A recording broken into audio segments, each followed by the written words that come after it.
वन्दे बोधमयं नित्यं गुरुशङ्कररूपिणं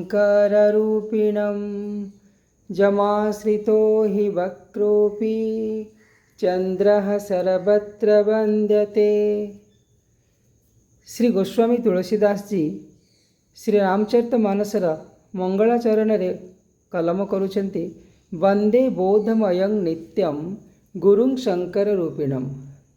अर्थात मुझे शंकर को जी कि आदि गुरु तांको वंदना करुछि।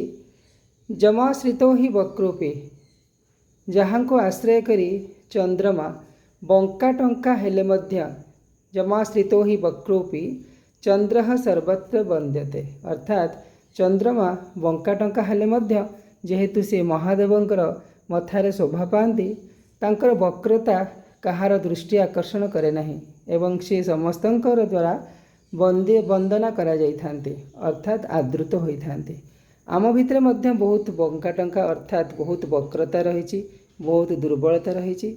आमे जदि से भगवान को निजर गुरु रूपे ग्रहण करिबा एवं जीवन रे भगवान को आनिबा आमे मध्य समस्तंक द्वारा आदृत हो पारिबा एवं आमर बंका टंका जो वक्रता रही, जो दुर्बलता रही ताहा धीरे धीरे आम पाखरु दूर हो।